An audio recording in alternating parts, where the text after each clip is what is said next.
Hello guys, welcome to my channel ওয়াটার বদার lifestyle. আশা করি সবাই ভালো আছো। বদার ফ্রেশ আর নিউ ভিডিওতে তোমাদের সবাইকে স্বাগত। তো যাদবপুর স্টেশনের আশেপাশে কোথাও হয়তো একটা মন্দির উদ্ঘাটন হচ্ছে নতুন।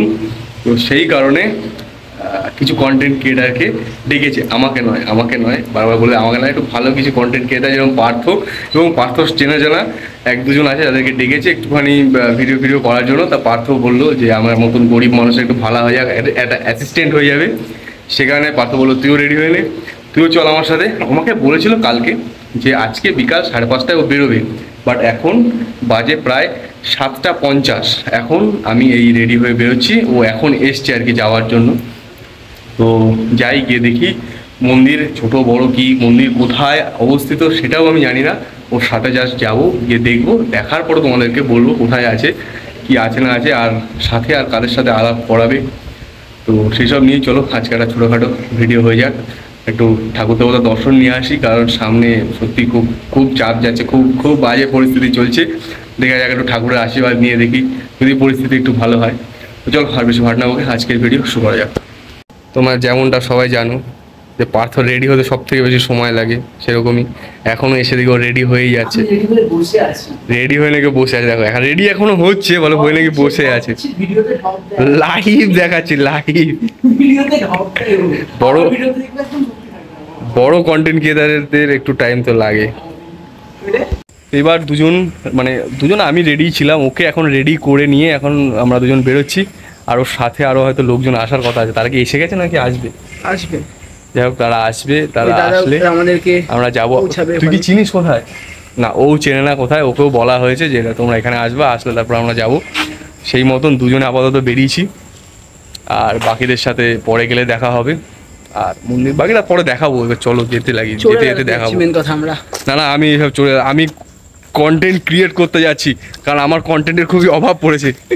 বাইরে বেরোলেই পয়সাওয়ালা লোকদের একটু শপিং করতে ইচ্ছা করে। কবে কি এখান থেকে কোন প্যান্ট কিনেছে সেটারই এখন খোঁজ নিতে দাঁড়িয়েছে। প্যান্ট পাইনি, তবে খিদে পেয়ে গেছে, তাই এখন গরম গরম কচুরি খাওয়ার জন্য স্টেশনের সামনে এই দোকানে দাঁড়িয়েছে। খাওয়া দাওয়া সেরে পার্থ এখন সেই দাদাকে ফোন করছে, করে দেখছে যে তারা কোথায় আছে।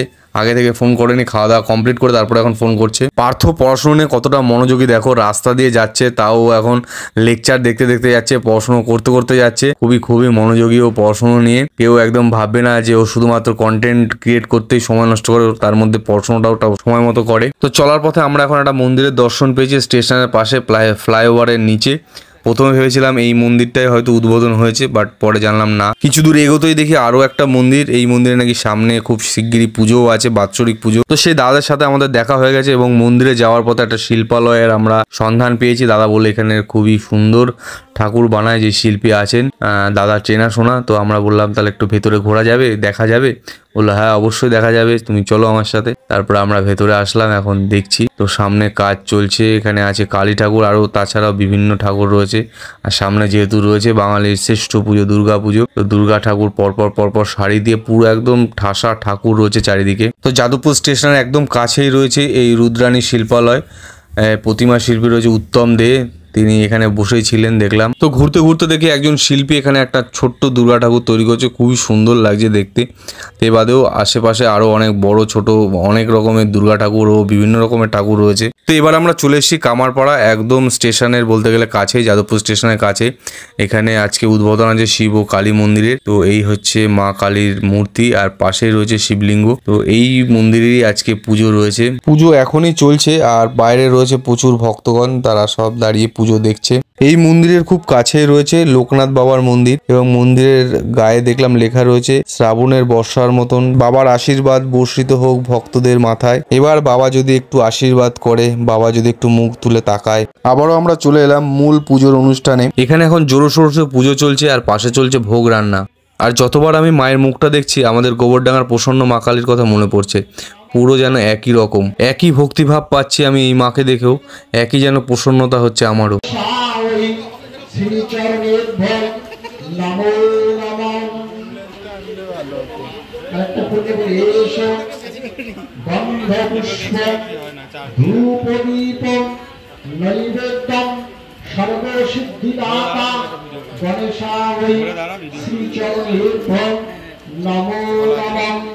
তো আমাদের পার্থ এখন ছবি তোলার জন্য দাদার কাছ থেকে ক্যামেরা নিয়ে দেখছে, তাতে এখন চার্জ নেই, কিন্তু তাও তাকে ক্যাত মারতে হবে, নিজের ফটোশ্যুট করতে হবে যে সে ছবি তুলছে।